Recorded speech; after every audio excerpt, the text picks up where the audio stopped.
saya agak sedikit berbeda apa yang saya tangkap dari WA Doni sama saya. Jadi mohon maaf, yang saya tangkap itu bagaimana identitas kita di dunia barat ya, sementara kita tinggal di dunia barat. Tapi Doni tadi menulis di judulnya bagaimana kita hidup di masyarakat modern ya. Ada nuansa yang sedikit berbeda, tetapi sebagian besar masih oke ya.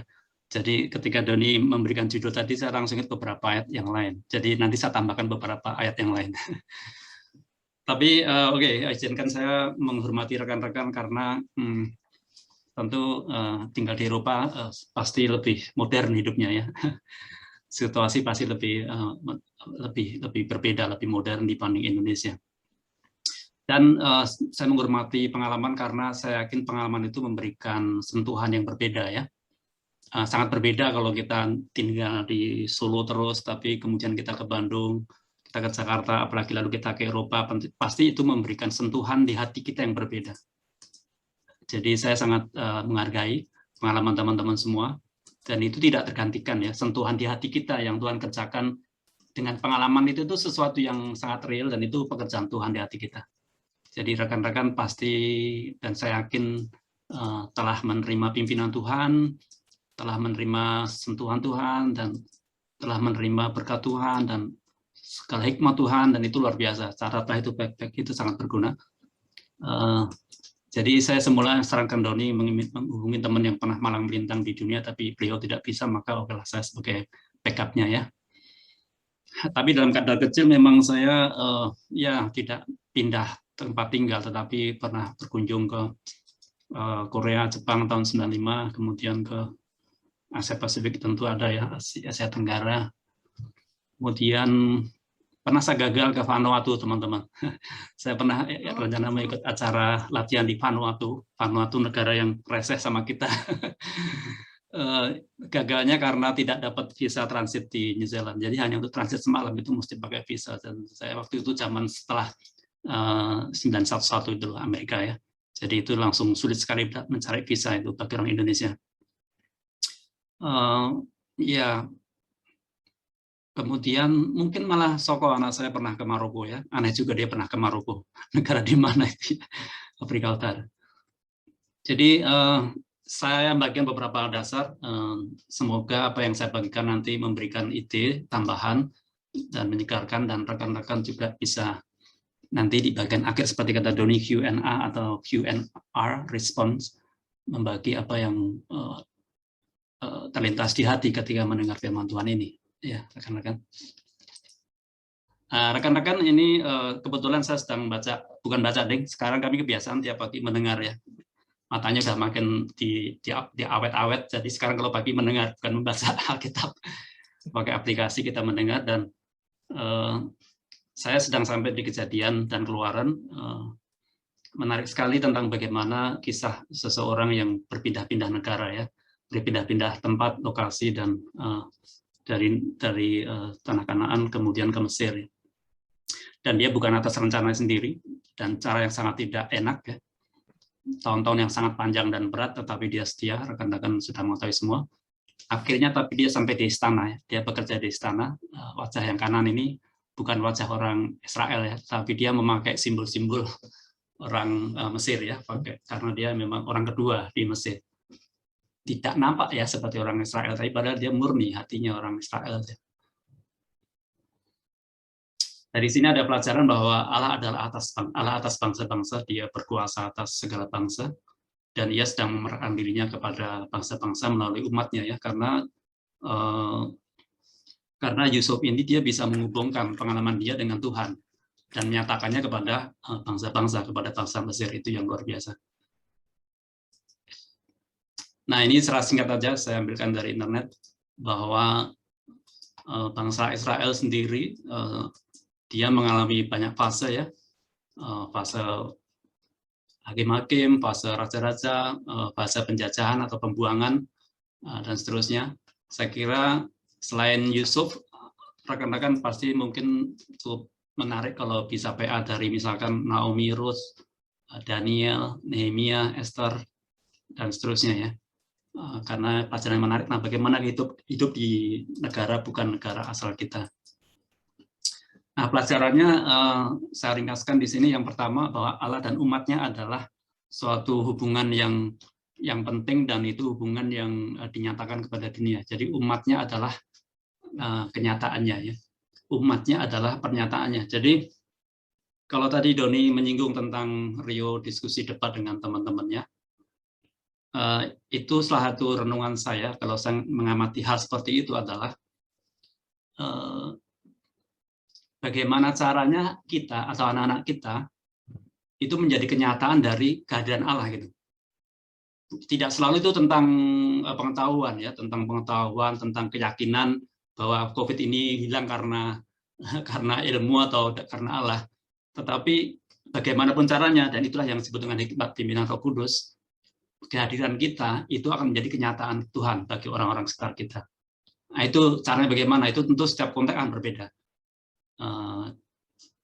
Setiap konteks akan berbeda. Dan juga pernyataannya. Jadi secara singkat saya mau katakan bahwa minggu lalu kami sangat bersedih karena ada seorang teman lama meninggal dunia karena diduga bunuh diri. Dia teman lama di Depok.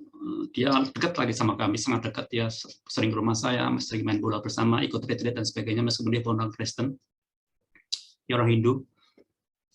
Tetapi yang saya belajar adalah bahwa sebenarnya kehidupan kami sudah menjadi pernyataan bagi dia, karena dia udah ikut retreat sama kami, dia udah ikut main bola. Habis main bola saya biasanya seperti persekutuan fellowship, ya, lalu kita ngobrol-ngobrol di situ. Kami kenang foto-fotonya banyak sekali. Tapi itu kira-kira bahwa sebenarnya kehidupan kita itu menjadi pernyataannya, menjadi kenyataannya, ya. Jadi perjalanan dan kejadian-kejadian itu melihatkan atau menunjukkan Allah sendiri di dalam pengalaman itu. Jadi orang-orang akan sangat melihat. Contoh Yusuf tadi sudah saya sebut, dia katakan bukan sekali-kali aku, melainkan Allah juga yang akan memberitahukan kesejahteraan kepada Tuanku. Jadi apa yang Yusuf katakan itu suatu pengalaman, ya, suatu kemampuan yang hebat sekali. Dia bisa mengartikan mimpi, tapi dia menghubungkannya dengan Allah. Jadi suatu pengalaman gitu, bukan teori. Dia bukan menjelaskan tentang bagaimana mengartikan mimpi, tapi dia langsung mengartikan mimpi. Itu adalah pengalaman. Jadi itu pengalaman yang tidak bisa ditolak. Itulah.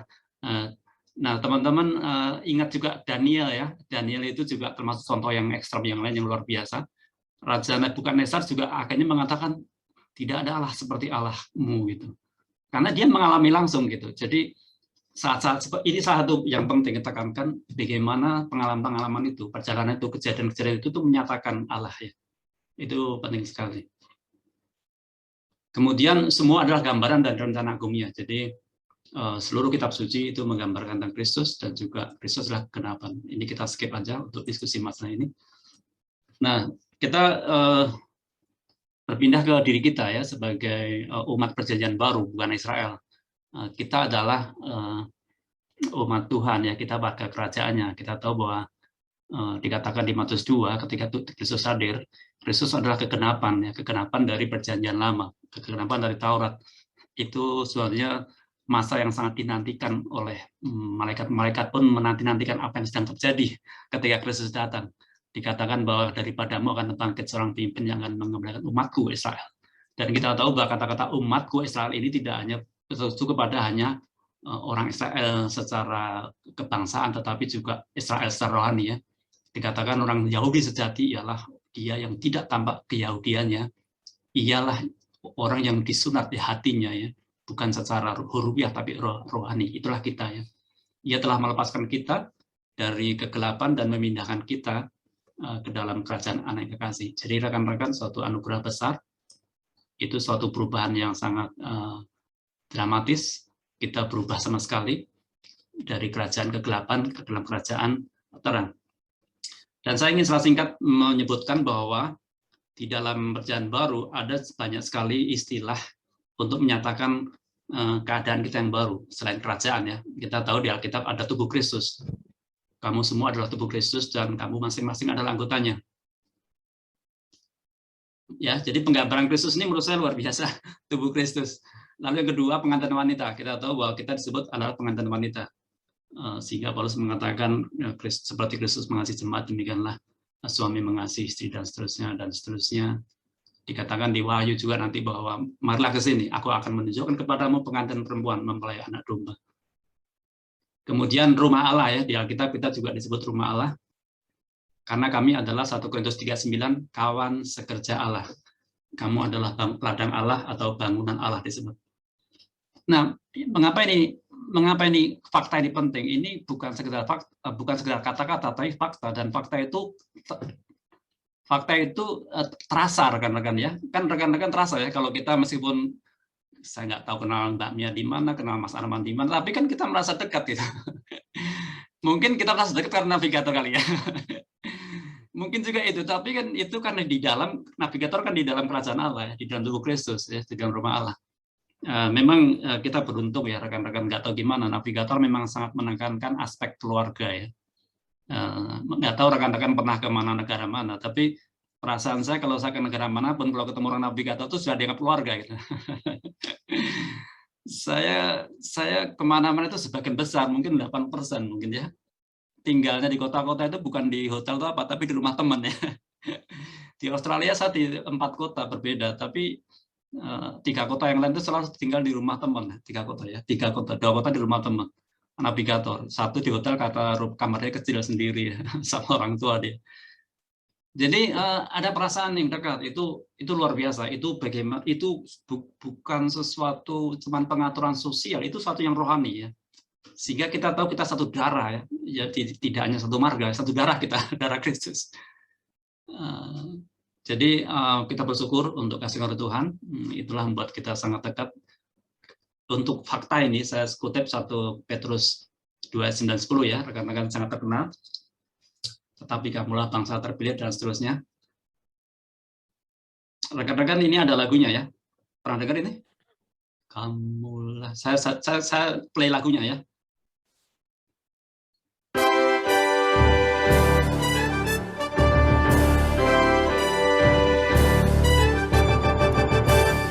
Kamulah bangsa terpilih, imamat rajani, umat yang kudus, kepunyaan Allah, supaya kamu memberitakan perbuatannya yang amat besar, yang telah memanggil kamu keluar dari kegelapan pada terangnya yang ajaib. Pujilah Tuhan, haleluya. Marilah pujilah Tuhan, beritakan perbuatannya yang telah memanggil kamu keluar dari kegelapan, pada terangnya yang ajaib, pada terangnya yang ajaib. Ya, sekali saja ya. Itu foto-foto yang saya dapat waktu Natal aja, mohon maaf jadi kalau tidak lengkap. Nanti kalau mau lengkap tolong dikirim foto-fotonya. Kewarganegaraan kita ganda ya rekan-rekan, kita warga kerajaan Allah sekaligus kita warga negara dan warga kerajaan di dunia. Mungkin ada yang warga negaraan berarti tidak hanya ganda tapi triple ya. Amerika sama Australia bisa negara di citizenship, sama satu lagi warga kerajaan Allah. Tapi ini bukan sesuatu yang bersaing ya, kerajaan Allah dengan kerajaan di mana kita berada di dunia ini. Tapi itu seperti kita selalu ada di dalam kerajaan Allah dimanapun kita berada ya. Dulu kita sering identifikasi diri kita kalau kemana-mana sebagai orang Kristen ya, tapi sebenarnya sekarang ada alternatif lain ya. Kita bisa mengatakan bahwa kita warga kerajaan. Itu istilah kerajaan sekarang semakin populer saya lihat di internet ya, kingdom citizen, kingdom values, kingdom culture dan sebagainya. Itu betul ya. Intinya kita sebenarnya kreatif, boleh memakai istilah apa saja untuk menyatakan siapa kita, mana yang paling berlaku, mana yang paling tepat ya. Nah, sifat kerajaan Allah tidak tergoncangkan, Ibrani 12:28, kekal ya, seperti kata Nebukadnezar. Nebukadnezar ini luar biasa, bisa rekan-rekan ingat atau baca ya. Dia dipaksa untuk makan rumput ya, gila, dan dia menyadari bahwa dia tidak ada apa-apanya, dia sangat besar, tapi dia mengakui bahwa kerajaannya tidak ada apa-apanya dibanding sama kerajaan Tuhan. Ini saya mau kontraskan dengan situasi sekarang rekan-rekan di Perjanjian Baru ya. Apakah dalam situasi sekarang kita, apakah Allah bisa kelihatan seperti Allah yang demikian besar, kerajaan besar. Itu yang jadi renungan kita ya. Kalau di Perjanjian Lama kita baca, kita akan lihat dari zaman Abraham sampai zaman raja-raja, itu kelihatan bagaimana Allah nyata sekali. Sampai bangsa-bangsa gemetar kalau lihat Israel dan melihat Allahnya. Zaman kita seperti apa? Itu nanti menjadi renungan kita ya. Jadi sifat kewarganegaraan kita di kerajaan Allah itu tetap ya, dari lahir baru sampai mati kita, dan selama-lamanya bersama Dia dalam kekekalan. Itu tidak tergoncangkan, itu yang utama rekan-rekannya. Jadi sikap hati kita karena itu harus bulat 100% kepada kerajaan Allah. Inti kewargaan kita adalah dalam kerajaan Allah ya. Jadi jangan kita menaruh sikap hati kita, kebulatan tekad kita itu kepada hal yang tidak sekuat kerajaan Allah, yang tidak utama ya. Sekalipun kita tinggal di manapun, yang modern sekalipun, enaknya kayak apapun, yang paling stabil, yang paling kuat, yang selama-lamanya itu adalah kerajaan Allah bagi kita. Ini penting kita menjaga hati kita ya. Jadi arti hidup kita, tujuan kita, identitas kita yang utama itu warga kerajaan Allah. Ikatan kita dengan Tuhan itu yang paling luar biasa. Paulus mengatakan dengan kata-kata karena kewargaan kita adalah dalam surga. Di saat-saat lain dia mengatakan aku warga negara Rom, aku orang Yahudi, tapi ketika dia menulis surat ini dia katakan kewargaan kita ada di dalam surga. Dia tahu bahwa itulah yang utama. Dia tahu itulah yang dia nanti-nantikan.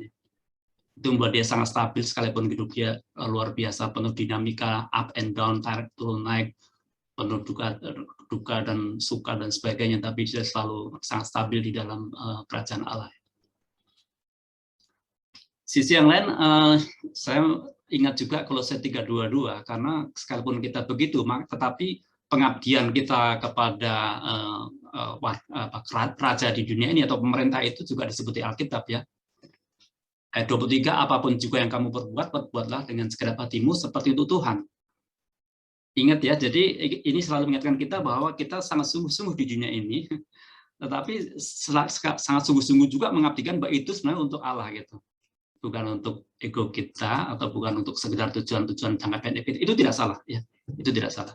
Tapi dalam hati kita terdalam kita tahu kita sedang mengabdi kepada Tuhan ya. Jadi Tuhanlah kita menerima upah.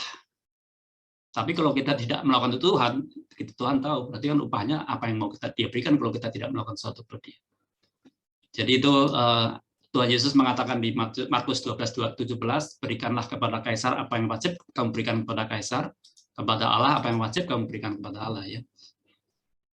Saya dikirimin teman buku The Fate of Emperor ya, jadi nasibnya Emperor. Ini menarik, rekan saya tuh kirim buku ini baru kira-kira mungkin PDF ya, kalau berminat baca saya kirim, tapi mungkin udah dapat di mana-mana, ini mungkin free di internet ya.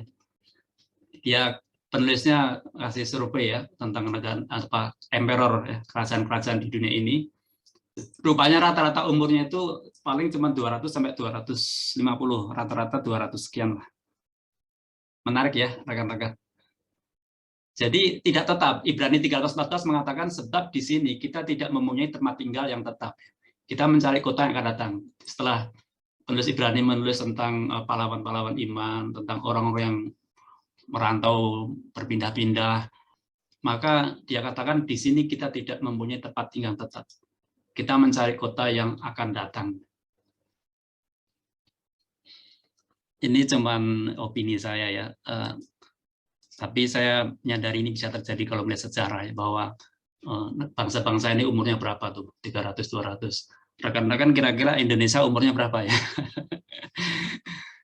Inggris umurnya berapa? Jerman Timur umurnya berapa lama gitu ya. Jadi itu semua sesuatu yang bisa berubah rekan-rekan ya. Dan itu semua civilization ya, tergantung pada orang-orangnya. Karena itu kita tahu bahwa Indonesia juga sedang bertempur ya antara NKRI dengan orang-orang yang garis keras. Itu perjuangan manusianya. Saya kira itu dinamis. Kita tahu isu sekarang, kita tahu Timur-Timur udah lepas dari kita, Papua juga penuntut lepas, tapi Jokowi menarik dia dengan tidak hanya dengan politik, tapi dengan hati. Itu opini saya ya. Jadi kira-kira isu-isu itulah yang sedang dilanda bangsa-bangsa ya, untuk dia survive atau tidak. Bagaimana orang-orang yang berpikir, bagaimana orang-orang yang berjuang, Karena itu kalau kita ingin NKRI terus bertahan, tentu generasi muda juga harus punya hati untuk NKRI. Bagaimana caranya itu tentu sistem akan bekerja ya. Tapi intinya bahwa kita tidak tahu negara kita, negara A, negara B akan seperti apa. Negara sesuatu apakah akan kolaps atau tidak, karena apa. Kita tahu Nokia aja bisa kolaps ya. Maaf ya Nokia. Nokia itu Finland ya. Nokia maksudnya bukan Nokia mobile, tapi Nokia mobile ya, bukan Nokia network ya. Kalau Nokia network masih ada. Intinya bahwa tidak ada sesuatu di dunia ini yang kekal ya. Semua bisa turun karena perubahan pikiran orang-orangnya, pergeseran orang dan sebagainya. Oke lah, itu untuk mengatakan bahwa negara itu sendiri belum tentu permanen ya. Kalaupun negara permanen, kita tahu pemerintahnya bisa berganti berubah. Rekan-rekan kan akan berbeda sekali kalau presidennya Jokowi atau Prabowo kan berbeda sekali kalau presiden Amerika antara Trump atau Biden kan. Saya paling suka terus terang mengamati isu-isu begitu karena itu perubahan-perubahan sosial orangnya sangat penting, dan di Amerika juga perubahan-perubahan sikap-sikap orang Injili juga sangat penting itu mengubah negara itu ya. Nah, orang Kristen pun bisa dia berbantah-bantahan karena pemerintahan yang berbeda ya. Kita mestinya lebih fokus kepada kerajaan Allah kalau udah begitu ya. Kita tahu bahwa negara kita akan berubah ya. Negara kalian tinggal akan berubah juga. Kalau tidak berubah selama kalian ada, mungkin ketika anak kalian ada akan berubah. Jadi bagaimana kita hidup di dalam negara yang berubah? Apakah negara yang berubah atau pemerintah yang berubah? Atau karena kita yang berpindah dari negara ke satu negara lain? Anak kalian mungkin akan berpindah ke negara lain dan sebagainya. Jadi ini relevan dengan Matius 28 ya, saya tuliskan di situ, karena itu pergilah, jadikan semua bangsa muridku. Bagi Tuhan, itu bangsa-bangsa itu memang satu desain. Keberagaman, perbedaan, ras. Karena itu dia katakan pergilah ya, pergilah. Karena dia yang memiliki kuasa atas segala sesuatu di surga dan di bumi, segala bangsa, maka dia pergilah.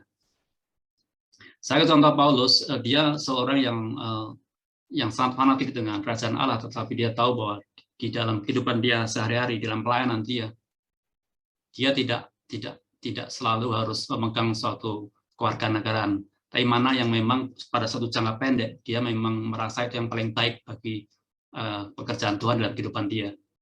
Dia pernah katakan suatu saat ketika dia mau disesah, dia bilang, kamu tidak boleh sembarangan sesah saya orang Rom. Yang nyesah bilang, aku juga orang Rom, aku dapat karena aku beli kewarganegaraan. Wah, aku bukan karena aku beli, aku dapat karena kelahiran gue katanya. Jadi dia orang Yahudi karena darah, tapi dia juga orang Romawi karena kelahiran. Mungkin karena orang tuanya mendapatkan hak sebagai orang Romawi, maka dia juga datang. Jadi bagi saya pribadi satu pelajaran saya adalah bahwa saya tidak fanatik ya dengan negara di mana saya ada dan saya ada, tetapi saya fanatik dengan bagaimana Tuhan sedang menempatkan saya di situ. Apa yang Allah maksudkan bagi saya, kenapa saya di situ.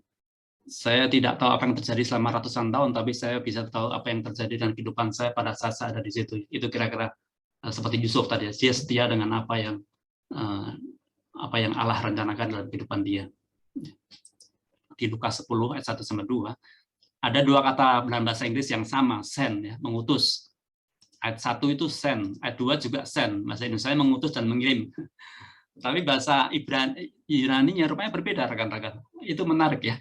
Sama-sama send bahasa Inggris, tetapi dalam bahasa Yunani-nya itu apostello dan ekbalo gitu. Oke lah, saya bukan orang Ibrani, Yunani yang bisa menjelaskan dengan detail. Tapi saya baca di penjelasan di situ bahwa apostello itu to set apart, ekbalo itu to eject. Ya, tidak terlalu detail, tapi saya mau katakan bahwa cara orang berpindah-pindah itu berbagai macam. Bisa memang karena dia merencanakan dengan khusus, dengan baik, dengan tujuan-tujuan tertentu. Bisa juga karena terpaksa dia diejek karena situasi-situasi yang tidak dia kehendaki, seperti tadi Yusuf. Seperti rekan-rekan tahu, orang Yerusalem Kristen pada abad pertama dia terpaksa pindah. Orang Kristen ya, mereka belum disebut Kristen, mereka masih disebut pengikut jalan ya. Kristen baru disebut ketika di Antioquia. Jadi mereka dari Yunani, dari Yerusalem mereka pergi karena eject, bukan send ya, bukan diutus, tetapi di-eject. Di-expel, dilontarkan ya, di-drive out, keluar karena situasi-situasi. Jadi kita kemanapun kita, apa karena ekonomi, karena ingin perbaikan nasib kehidupan, atau karena kesenangan dengan negara tertentu, Itu semua sah ya rekan-rekan. Apa karena seperti Pak Herianto yang ke Kamboja, bukan karena dia cek, tapi karena send, karena apostelo, karena memang direncanakan dengan satu rencana.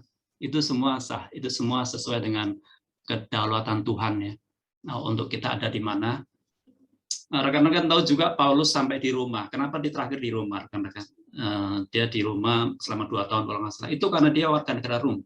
Kalau dia bukan Rom, dia nggak bisa sampai Roma. Dia minta banding ke Kaisar itu hanya bisa karena dia warga negara. Intinya adalah bahwa semua yang Allah taruh di dalam hidup kita, sehingga membuat kita pergi kemanapun, itu adalah sah di dalam kedaulatan Tuhan ya. Tuhan akan punya rencana atas kehidupan kita dimanapun kita berada. Misi dimanapun kita tinggal. Nah, ini mungkin kita mulai ke beberapa hal tentang bagaimana kita hidup di negara yang modern ya. Sebab itu marilah kita oleh Dia senantiasa mempersembahkan korban syukur kepada Allah, yaitu ucapan bibir yang memuliakan namanya, dan janganlah kamu lupa berbuat baik dan memberi bantuan, sebab korban-korban yang demikianlah yang berkenan kepada Allah. Ini Ibrani 13, sekali lagi konteksnya adalah bagaimana orang hidup dalam kerajaan Allah ya, setelah kisah-kisah sebelumnya. Satu prinsip yang penting di sini adalah bahwa dimanapun kita berada, kita bisa menghubungkan selalu dengan Tuhan kita di dalam konteks kita. Ya, jadi kalau saya bandingkan secara ekstrem Pak Herianto yang di Kamboja dalam konteks kehidupan Kamboja yang lebih tanda kutip secara ekonomi lebih rendah dari Indonesia, atau mungkin dia Pak Herianto akan ke Australia ya bulan awal tahun depan. Dua-duanya sah menurut Tuhan, tapi hal yang sama adalah bahwa bagaimana di dalam setiap situasi itu kita terhubung dengan Tuhan di dalam menggumulkan isu-isu kehidupan kita. Itu yang sangat penting ya. Karena apa? Karena Tuhan adalah Tuhan atas zaman dahulu, dan Tuhan atas zaman sekarang, dan Tuhan atas zaman masa depan. Tuhan yang hadir 2000 tahun lalu di Bethlehem, yang ada di Timur Tengah 2000 tahun lalu, adalah Tuhan yang sebenarnya juga sudah mengerti zaman modern kita ini. Sehingga ketika dia mengatakan hal-hal tentang kerajaan Allah, tentang dirinya di Injil, kita bisa merasakan datanya bahwa itu juga sebenarnya punya arti yang mendalam juga bagi kita di dalam keadaan kita saat ini. Ya, dia mengatakan bahwa Roh Kudus akan mengajarkanmu segala sesuatu yang kamu perlukan. Dengan kata lain, ketika kita melihat Kristus, ketika kita membaca kisah dia di Injil, maka di mana kita tinggal, maka Kristus atau firman Tuhan akan mengartikan kehidupan kita, akan menusuk hidup kita. Ya, itu luar biasa menurut saya. Karena memang Kristus adalah Kristus atas segala zaman ya. Jadi karena itu saya katakan di awal tadi bahwa saya sangat menghormati rekan-rekan, karena dimanapun kalian tinggal itu akan menunjukkan siapa Kristus yang kita kenal di dunia kita, di jalan-jalan kita yang lalui tiap hari. Ya, di Amsal dikatakan hikmat bisa kita temui di jalan-jalannya, di atas tembok-tembok dan seterusnya. Yang pertama itu. Yang kedua, berbuat baik. Jangan lupa berbuat baik demi bantuan. Ayat yang sangat terkenal, Yeremia 29:7. Usahakanlah kesejahteraan kota kemana kamu aku buang, dan berdoalah untuk kota itu. Jadi Allah ingin kita berkontribusi ya sebesar-besarnya bagi kota atau negara di mana kita berada. Jadi intinya bahwa kehadiran Allah itu nyata melalui kepenuhan hidup kita sepenuhnya di mana kita berada. Dan dengan kita secara otentik hidup seperti itu, maka segala sesuatu yang kita alami dengan Kristus itu nanti akan dengan mudah kita omongkan dengan orang lain. Bukan sekedar secara teoritis, tanda kutip akademia, tetapi secara faktual dan secara real gitu. Itu pengalaman kita. Orang langsung melihat gitu, rekan-rekan. Jadi itu luar biasa rencana Tuhan. Ini sebenarnya mirip dengan halaman yang sebelumnya tadi tentang misi. Ini lanjutan saja. Efesus 1:23 ini ayat yang sangat menarik. Jemaat yang adalah tubuhnya, yaitu kepenuhan dia, yang memenuhi semua dan segala sesuatu. Ini dalam terjemahan The Message, the church you see is not peripheral to the world. The world is peripheral to the church. The church is Christ's body, in which he speaks and acts, by which he fills everything with his presence. Jadi, the church ini bukan gereja secara institusi ya, tetapi the church ini dalam arti orang-orangnya gitu. Fellowship orang-orangnya, persekutuan orang-orangnya. Tentu orang-orang itu bisa bergereja secara institusi di gedung-gedung gereja, atau dia bisa hadir di rumah-rumah, atau dia bisa hadir di mall, hadir di tempat kerja. Tapi intinya orang-orang pengikut Kristus, jemaat dalam bahasa Indonesia, yang adalah tubuhnya, itu adalah pemain utama, ya, not peripheral. Peripheral itu cadangan, ya. It's not peripheral, tetapi dunia ini yang ikut kita, dunia ini yang mengikuti gerak langkah kita. Jadi sekalipun rekan-rekan pendatang di Eropa, ya, pendatang itu seperti merasa, saya cuma pendatang di sini, saya bukan utama. Tapi sebenarnya kalau menurut firman Tuhan, kita dimanapun kita berada itu kita not peripheral. Eropa yang peripheral bagi kalian, gitu. Itu keyakinan diri yang terlalu besar, kan? Tapi itu mungkin karena memang kita warga kerajaan Allah, di mana Kristus adalah penguasa atas segala bangsa di dunia ini. Nah, maksudnya apa? Secara praktis, salah satu yang saya renungkan adalah bahwa setiap apa yang terjadi dalam kehidupan teman-teman itu sebenarnya memengaruhi lingkungan rekan-rekan, gitu ya. Rekan-rekan keterima kerja di satu kantor, Mbak Christine keterima kerja di bagian kebersihan, atau Mbak Suping keterima kerja apa, itu semua langkah kita kemana kita pergi itu memengaruhi lingkungan kita, gitu ya. Itu desain Tuhan, itu luar biasa. Alkitab katakan di perjanjian lama adalah kamu akan menjadi kepala dan bukan ekor. Kalau pendeta yang saya dengar dulu di Pentagon, saya selalu bilang kamu kepala dan ekor. Kepala itu maksudnya selalu nomor satu, ya nggak mungkin nomor satu lah. Perlu ada yang kerja sebagai petugas kebersihan. Perlu ada yang ranking 10 dan nangis. Tapi maksudnya bukan nomor 10 nomor satunya, tapi dengan nomor berapapun dia memengaruhi orang, itu nomor satu selalu. Itu kepala selalu, ya, pemimpin informal. Itu luar biasa, kepercayaan diri yang luar biasa bahwa kita tuh sebenarnya dimanapun kita berada, kita itu punya kepentingan yang besar bagi orang-orang sekitar kita, ya. Itu tantangan baru karena orang yang baru dikenal berarti itu adalah ladang yang baru dan mungkin tempat yang baru untuk mengasihi dan seterusnya. Ya. Aku memberikan perintah baru kepada kamu supaya kamu saling mengasihi. Dengan demikian semua orang. Jadi church itu plural, ya, tidak individual, ya. Jadi memang kita juga bisa bersaksi secara individual, orang melihat kehidupan kita seperti mungkin Yusuf, gitu ya. Tapi dalam perjanjian baru itu lebih banyak ditekankan tentang pluralitas dari community kita, hubungan kita menjadi satu cermin orang melihat Kristus melalui hubungan-hubungan kita. Ya. Saling mengasihi. Jadi kasih kita itu akan dilihat orang, itu utama sekali. Maaf ya, saya kalau saya termasuk agak sedikit mungkin tidak objektif, tapi hari ini saya baca Twitter tentang PON di Papua. Salah satu Twitter yang saya baca itu emang optimis sekali dan mengatakan Jokowi itu luar biasa karena dia tidak hanya membangun Papua secara fisik tapi membangun kepercayaan dirinya. Rekan-rekan saya baru lihat rupanya dia di pembukaan Papua itu dia di pembukaan PON itu dia main bola. Ada yang lihat nggak ya? Saya baru lihat dia main bola di stage itu sama 4 orang Papua, ada anak-anak, ada orang dewasa. Itu kan satu cara untuk membangun kepercayaan diri mereka, ya, maksudnya mental mereka gitu, karakter mereka, bukan sekedar fisik. Maksud saya itulah kehadiran kita sebagai church, sebagai gereja, sebagai umat Allah. Kita juga akan seperti itu bagi dunia ini, ya. Oke, saya tidak perpanjang di situ rekan-rekan. Ini halaman ke-13 dari 14. Rekan-rekan bisa lihat di Matius, di Markus dan sebagainya, ada banyak perumpamaan kerajaan surga. Dan itu semua menyatakan hal-hal yang luar biasa tentang bagaimana kita hidup di negara yang kita ada sekarang, negara modern lah katakanlah, ya. Sebelum saya tutup, saya ingat satu ayat di Alkitab tentang kisah 2 ayat 47, ya. Ketika jemaat baru ditanam, baru lahir, mereka dikatakan semua orang menyukai, mereka disukai semua orang, ya. Kisah Rasul 2 ayat 47. Mereka disukai semua orang. Lalu Tuhan menambahkan jumlah mereka dengan orang-orang yang sedang diselamatkan. Maksud saya itu, ya, bagaimana caranya kerajaan Allah itu diekspand, diperluas. Itu adalah dengan cara kita hadir bersama-sama.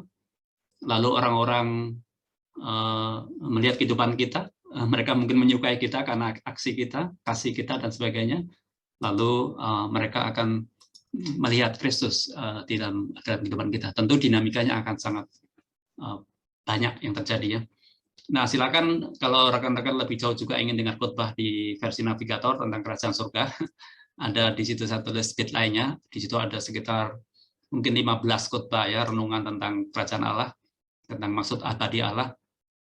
Mungkin Doni sama kami, ya, yang dulu sering ikut, ya. Bit.ly, PA Bersama, bisa dengarkan renungan tentang Kerajaan Allah. Sebagai penutup, ini panggilan Nef yang diperbaharui bagi navigator to advance, ya, the gospel of Jesus and His kingdom. Jadi kita dipanggil Tuhan untuk memajukan, meluaskan Kerajaan Allah yang tadi saya jelaskan, ya, dengan kehadiran kita into the nations, ya, kepada bangsa-bangsa, bangsa yang mungkin lebih modern seperti Eropa. Tuhan pasti melengkapi rekan-rekan dengan kemampuan, keterampilan, dan apa yang dibutuhkan, ya. True spiritual generation of laborers. Semoga anak-anak rekan-rekan juga menjadi pekerja-pekerja dengan pendampingan kalian.